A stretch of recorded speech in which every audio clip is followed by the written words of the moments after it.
आई, मला तुझ्याशी खूप जास्त इम्पॉर्टंट गोष्ट बोलायची. तू नंतर बोल, आधी मी काय बोलते ते ऐक. तुला काय गरज होती स्वतःचा जीव धोक्यात घालायची, आणि ते पण त्या पोरीसाठी? त्या पोरीचा जीव वाचवायचा म्हणून स्वतःच्या जीवाशी खेळलास तू का? अरे तुला काही झालं असतं म्हणजे तुला कळत नाही का रे? आणि काय रे, त्या पोरीसाठी तू आपल्या घरादारावर, आपल्या नातेवाईकांवर, सगळ्यांवर तुळशीपत्र ठेवणार आहेस का आता? का, कशासाठी करतोस हे सगळं? तिला वाचवण्यासाठी 10 कोटी पाण्यात घातले का? काय आहे तिच्यात असं? बोल ना. तू खरंच त्या पोरीच्या... आई, ऐक माझं. ह्या सगळ्या प्रश्नांपेक्षा एक प्रश्न खूप जास्त महत्वाचा आहे, आणि त्याचं उत्तर तुला कळणं खूप गरजेचं आहे. कुठले प्रश्न?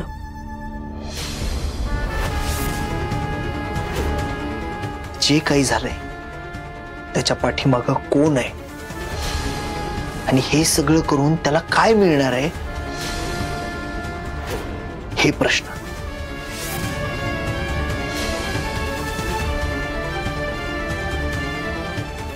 कोण आहे या सगळ्याच्या पाठीशी?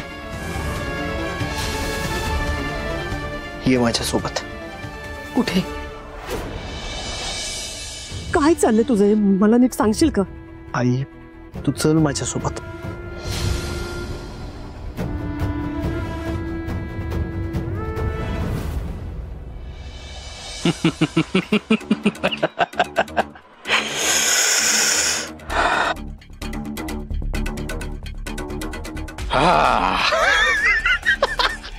दादा, याला म्हणतात खरं लक्ष्मीपूजन.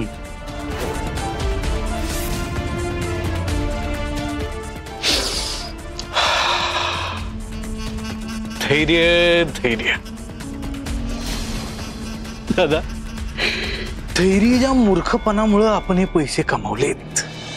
नाही नाही नाही, कमावले नाही, त्या मूर्खानं आपल्याला आणून दिले. आता बसला असेल कुत्र्यासारखा वास काढत, सगळ्याचा शोध घेत फिरत असेल की हे कुणी केलंय, कसं केलंय. पण त्याला उभ्या जन्मात कळणार नाही की त्याला कुणी आणि कसं हरवलंय ते.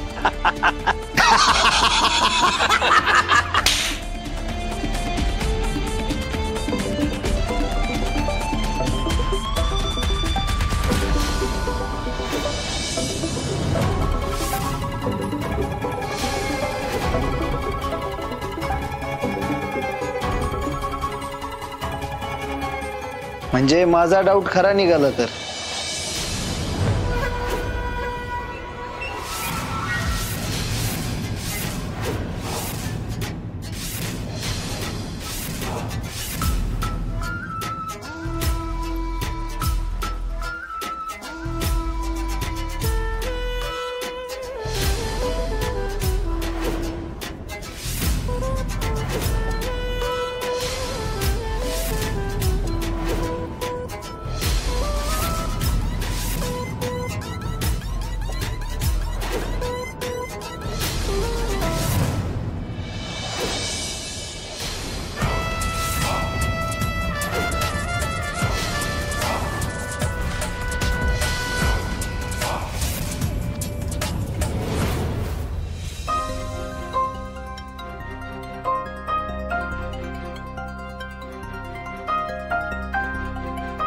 सावी,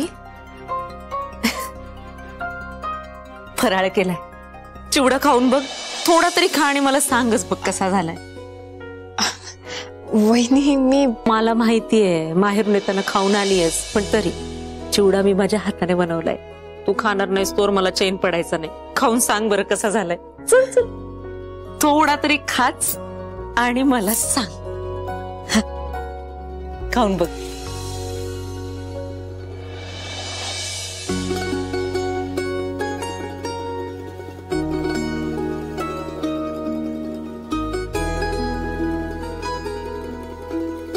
मस्त झालाय.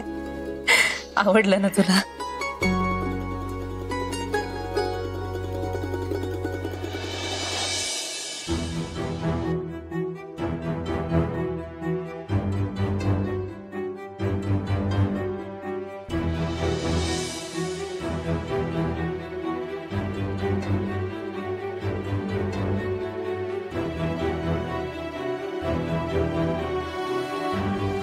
सावी,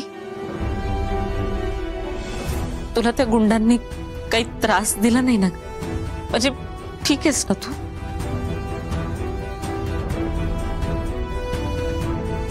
वहिनी, मी ठीक आहे. अगं काय सांगू तुला, तू किडनॅप झाली म्हटल्यावर इथं माझ्या काळजाचा ठोका चुकला. आम्हाला काही कळच ना की आता काय करावं. जीव एवढा घाबरा घुबरा झाला होता, घरातले समजे टेन्शन मध्ये होते. पण सतत काळजी वाटत होती, गुंडांनी तुला काही त्रास तर दिला नसेल ना, तुला काही केलं तर नसेल ना त्यांनी, असं 1,000 शंका मनात. आणि परक्याची पोर म्हटल्यावर ही अशी माणसं माणुसकी सुद्धा विसरायची, म्हणून काळजी वाटत होती.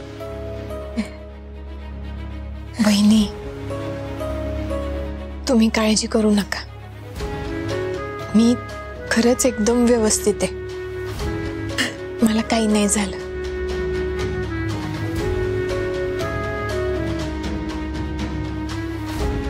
वहिनी, बाहेरच्या आभाळापेक्षा घराचं छप्परच जीव घ्यायला उठतं. कधी कधी बाहेरच्या माणसांपेक्षा घरातली माणसं जास्त धोका देणारी असतात. काय झालं? आम्ही इथपर्यंत कधीच पोचणार नाही असं वाटलं होतं का?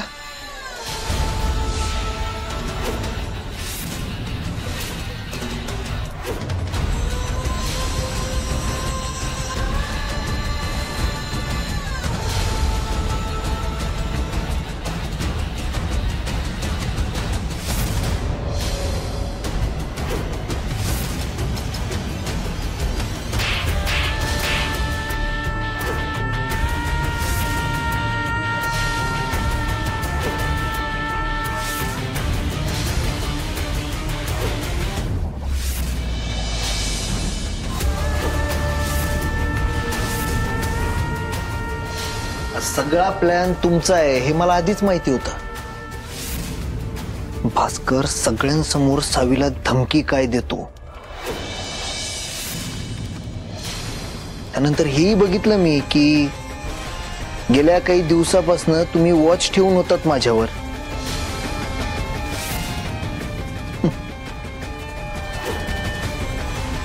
दिवे लावायला गावाकडे जायला मी नाही काय म्हणलो,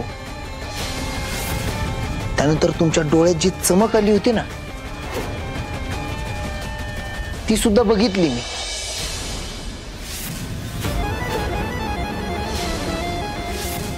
त्यानंतर घरात बाहेर न कुणी आलं नाही.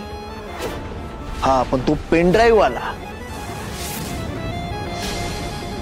म्हणजे कुणीतरी बाहेर न आणून तो पेनड्राईव्ह घरात ठेवला असं वाटावं,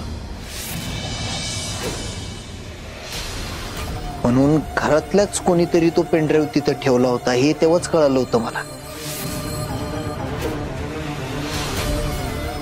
आणि दादा, आता मी ज्या नंबरवर फोन केला त्याच नंबरवरनं सावीला मेसेज करत होतास ना?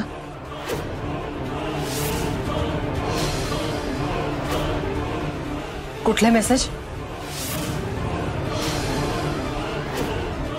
हेच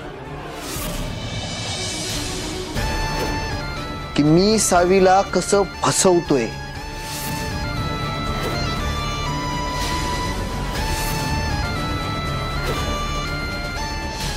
अजून एक सांगू का दादा, कोणीतरी सावीला घरातनं गायब केलं ना त्याच वेळी मला पहिला डाऊट तुमच्या दोघांवर आला.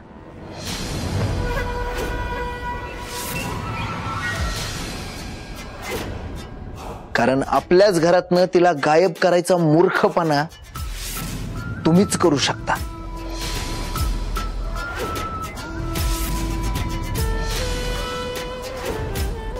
आणि आता माझा सगळा डाऊट क्लिअर झालाय.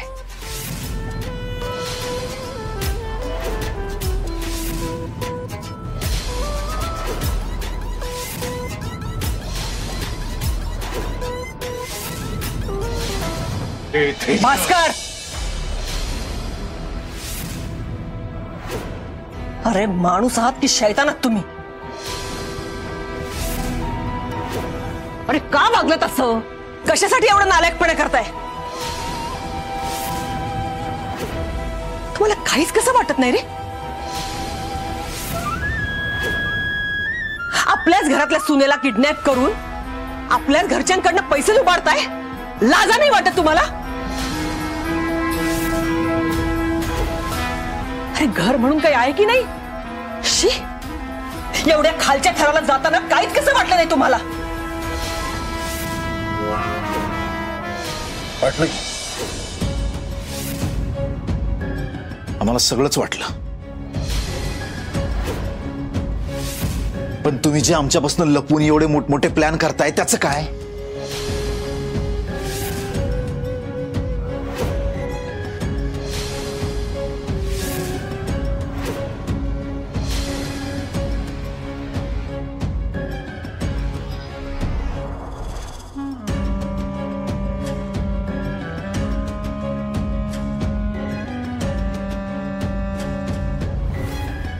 आणि धैर्य भाऊजींनी तुला सोडवण्यासाठी काय काय केलं माहिती?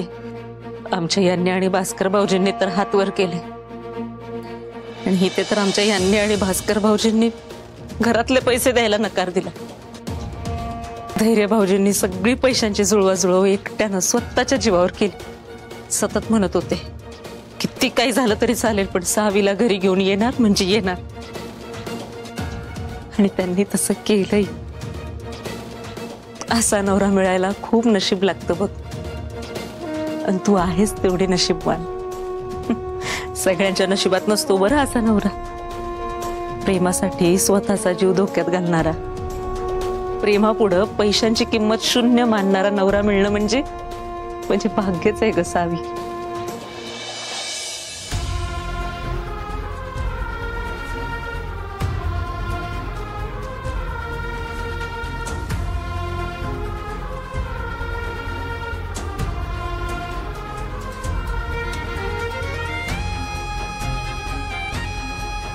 खरंच वहिनी, मी खरंच खूप नशीबवान आहे की मला धैर्यांसारखा नवरा मिळालाय.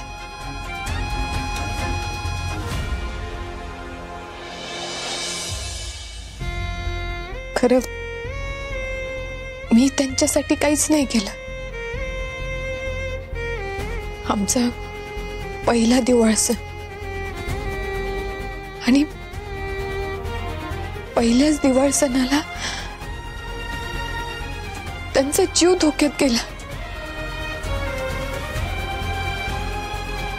पैसे गेले ते वेगळंच,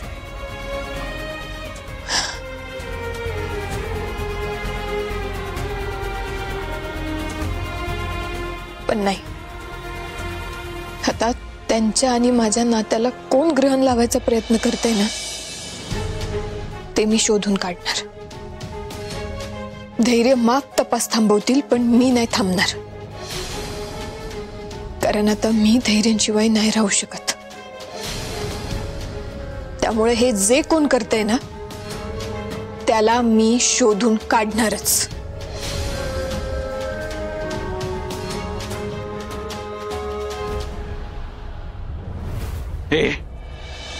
तुला काय वाटतंय? तू एकटा हुशार आणि बाकी सगळे मूर्ख आहेत काय? तुमचं काय चाललंय ना त्याचा अंदाज आलाय आम्हाला.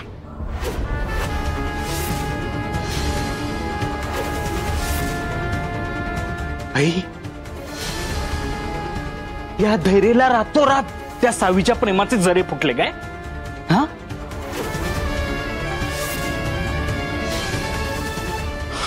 हा सगळ्यांना गंडवत चाललाय आणि तू त्याची साथ देतेस. याच्या मागे नक्कीच तुमचा काहीतरी प्लॅन आहे, आणि तो सगळ्यांपासून लपवताय तुम्ही.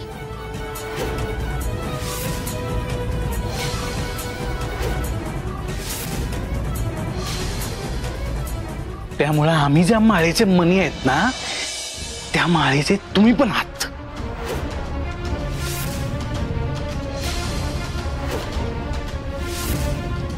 उगाच आम्हाला शांतपणा शिकवायचा नाही.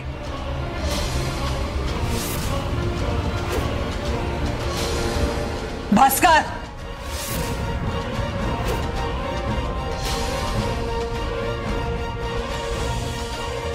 आता जास्त बोललास ना तर तुझं थोबाड सुद्धा फोडायला कमी नाही करणार मी.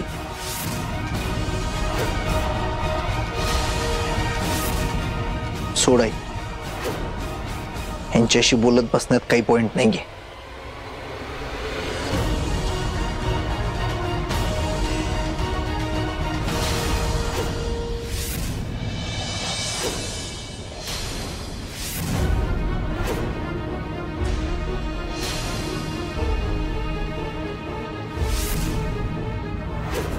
म्हणून सगळ्यांपासून लपून हे धंदे चालू आहेत का तुमचे?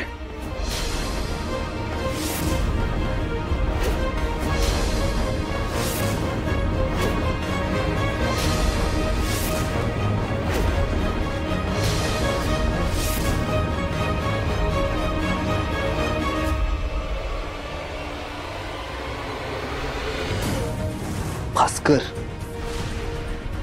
मोठा भाऊ आहेस म्हणून प्रेमानं समजून सांगतोय. माझ्या आणि सावीच्या मध्ये येऊ नकोस, नाहीतर पुढच्या टायमाला काय? पुढच्या वेळेला काय? आता हे जे प्रश्न विचारतोय ना ते विचारायला इथं दिसायचं नाहीस.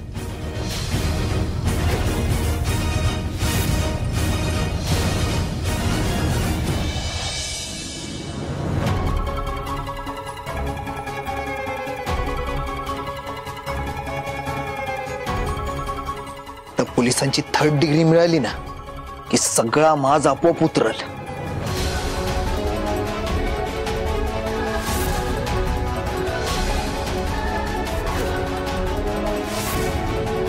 चल आई.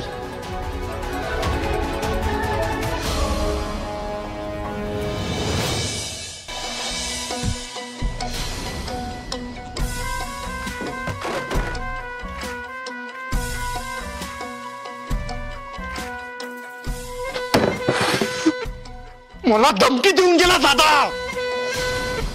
याला सोडणार नाही मी दादा. धैर्याला संपवून टाकणार.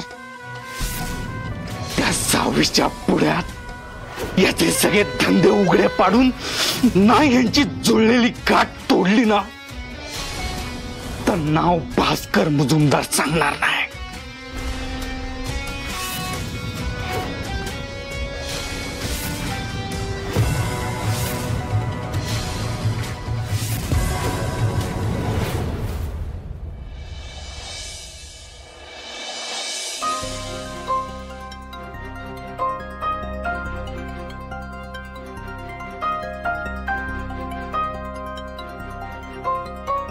भास्कर भाऊजींनी धैर्यांना सगळीकडनं कोंडीत पकडायचं होतं आणि म्हणूनच त्यांनी पैसे दिले नाही. पण त्यांचं जे काही वैर आहे ते माझ्या संग आहे. खरं ते धैर्यांना का त्रास देतात? धैर्यांना माझ्यामुळं किती काय काय सहन करावं लागतंय. केवढं मोठं नुकसान झालंय त्यांचं. नाही, मला धैर्यांशी बोललंच पाहिजे.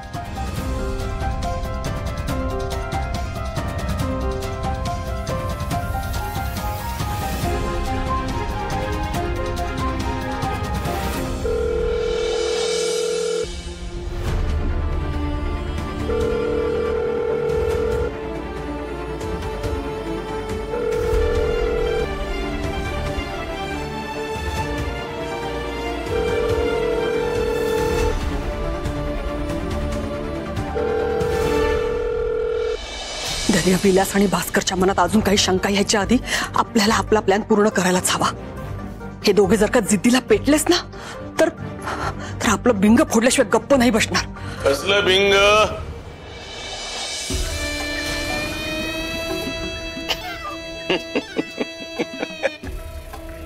काय जावाय बापू, दीपावलीच्या शुभेच्छा तुम्ही दिल्या नाहीत आम्हाला.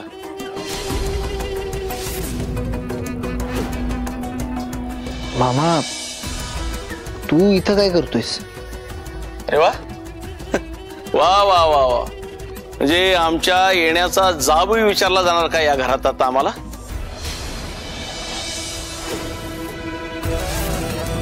काय ताई? नाही तसं नाही, त्याला असं विचारायचं होतं की तू असा अचानक कसा काय आलास? अच्छा,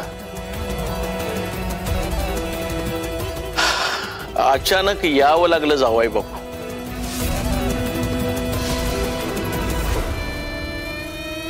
कसं आहे ताई, या घरासाठी मी बरंच काही केलं, पण तुझ्या लाडक्या पोराची लाडकी बायको गायब काय झाली?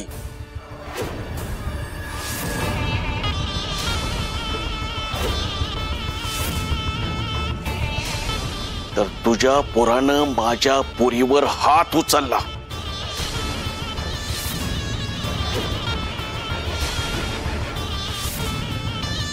दिलेला शब्द विसरणं ही नियतच आहे मुजुमदारांची.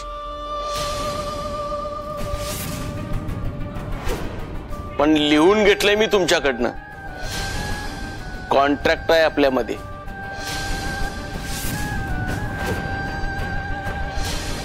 आता तेही कॉन्ट्रॅक्ट तुम्ही काढून घेतले माझ्याकडून, म्हणून माझ्या पोरगीला असं वागवत आहे?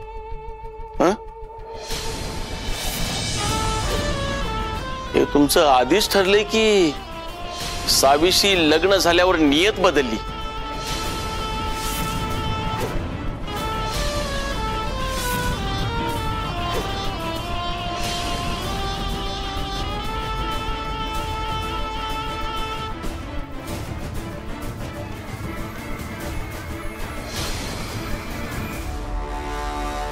नियत नाही बदलली आमची, ह्या तुझ्या पुरीच्या मूर्खपणामुळे मला तसं वागायला लागलं.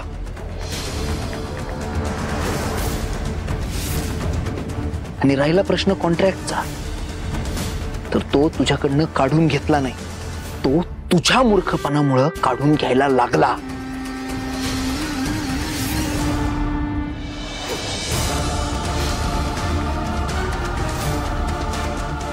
आणि तुम्ही बापले जर माझ्या प्लॅन मध्ये असाच प्रॉब्लेम क्रिएट करणार असाल ना,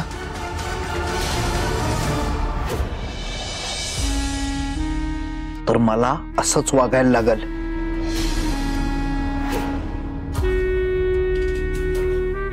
मला माझ्या प्लॅन पेक्षा जास्त दुसरं काहीच महत्वाचं नाही.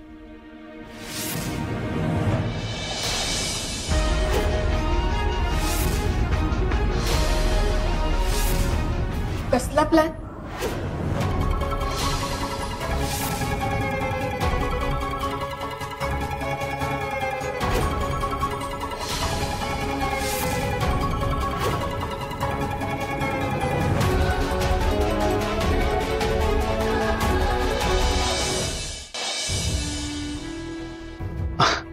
सावी आहो, दुसरा कसला प्लॅन असणार?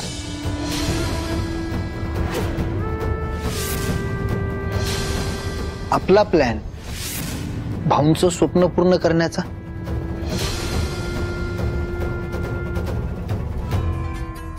एवढं सगळं झाल्यावर पण जमिनीच्या संदर्भात एका माणसाला भेटायला गेलो होतो,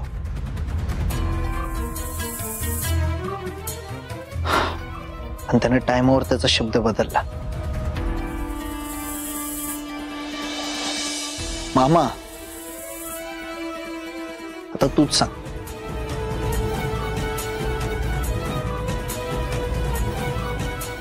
अशा परिस्थितीत मी काय केलं पाहिजे?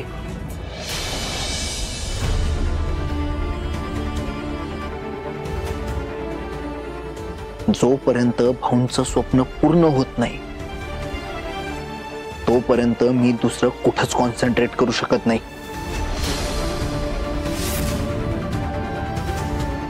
त्यामुळं जोपर्यंत तुला सोल्युशन सापडत नाही तोपर्यंत माझ्याकडे येऊ नकोस.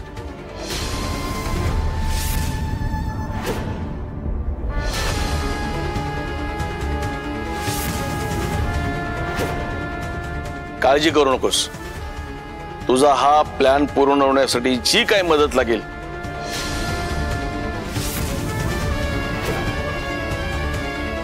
ती मदत करायला मी तयार आहे. हा, पण तू माझी मदत विसरू नकोस म्हणजे झाले.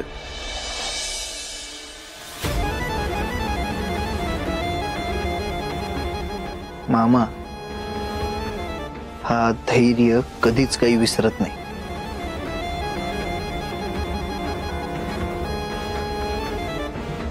असो, बराच वेळ झालाय. सावी, चला तुम्ही आराम करा. चला. धैर्य, ते मला ना तुमचं हेच पटत नाही सावी. हो, एवढं सगळं झालंय तरी आराम करायचं सोडून तुम्ही माझी वाट बघत बसलाय होय. अजिबात ऐकणार नाही मी. चला आराम करा. चला चला चला.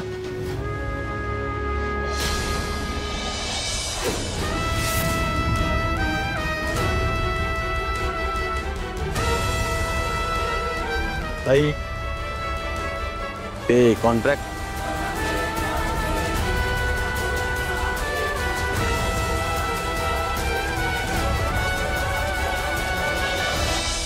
इतकं सगळं झालं तरी तुला कॉन्ट्रॅक्ट आठवतंय का?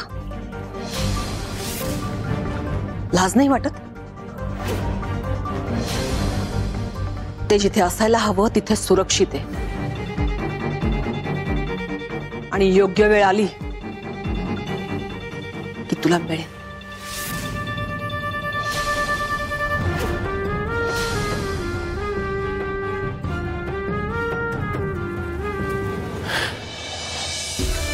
हे माय लेक स्वतःला काय समजतात काय माहित.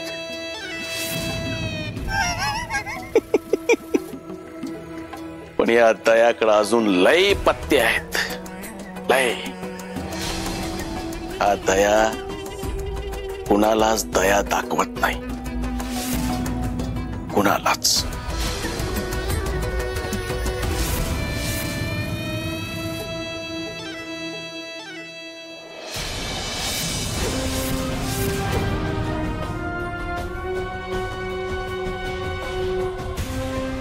कॉन्ट्रॅक्ट म्हणजे भास्कर त्या दिवशी आपल्याला भास नव्हता झालेला.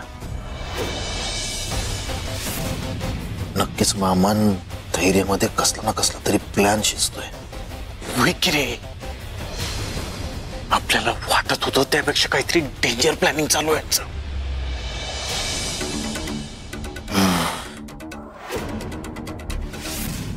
भास्कर, हे सगळं काय आहे ना ते आपल्याला बाहेर काढलं पाहिजे. आणि हे बाहेर काढण्यासाठी आपल्याला त्यांच्यापेक्षा 2 पावलं जास्त पुढचा विचार करायला पाहिजे. करायलाच पाहिजेत आता. त्या धैर्यानं ना आयुष्याचं वाटोळ केलंय आता. प्रत्येक वेळा त्याच्याकडून हारायला ना कंटाळा आला आता. आणि ती भाऊची नाक दिसली ना की माझं डोकंच फिरतंय. आता ना या धैर्यानं पुढचा काही प्लॅन करायच्या आत याचं खरं रूप सावी समोर आणायला पाहिजे. आणि या राजा राणीची जुळलेली गाठ सोडायला पाहिजे.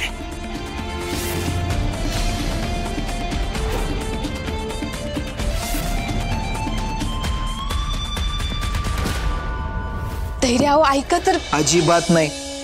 ना तुम्ही काही बोलायचंय ना मी काही ऐकणार. आता तुम्ही फक्त आराम करायचाय. काय, मी आलो चेंज करून. धैर्य, आता अजून काय? अहो पण मी. तुम्ही ऐकायलाच तयार नाही. नाही म्हणजे मला सांगा, मी असं काय करू की तुम्ही माझं ऐकाल? तसं नाही. मी मग कसं बरं?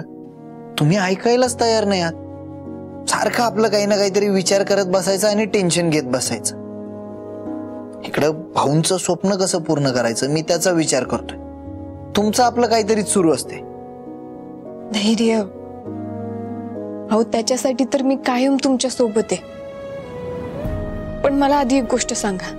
विचार.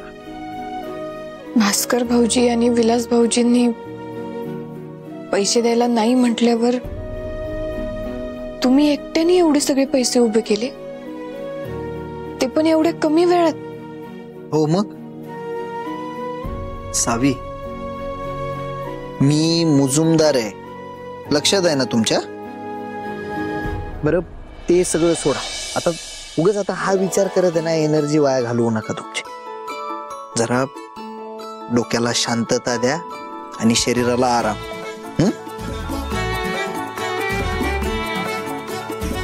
सावी, मला एक वचन द्याल? कसलं वचन? मी जर तुमच्याकडे काही मागितलं तर तुम्ही मागं हटणार नाही, माझी साथ द्याल. द्याल ना वचन? धैर्य यावं त्याच्यात विचारायचं काय?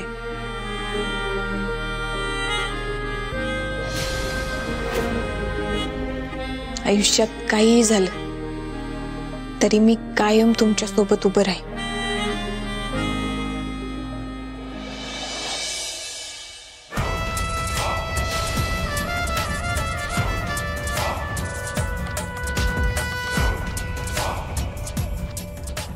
सावी नाईक, तुझ्या ह्या वचनाचा कधी आणि कसा फायदा करून घ्यायचा हे चांगलंच माहितीये मला.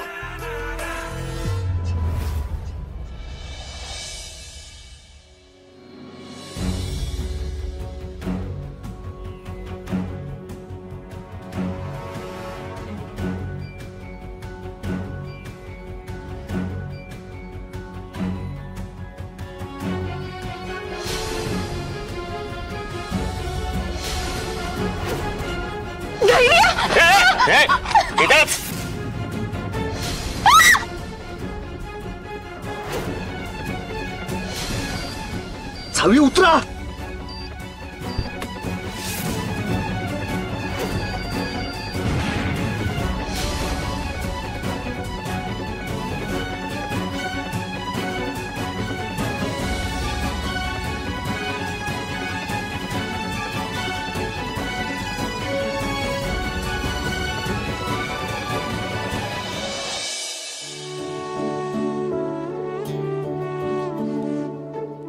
धैर्य किती करतात माझ्यासाठी,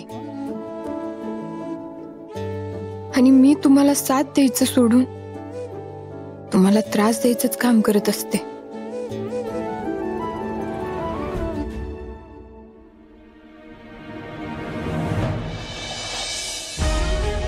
आम्हाला वेगळं करायचा प्रयत्न करणारा माणूस आमच्या समोर आहे, तरी त्याला शिक्षा करता येत नाहीये.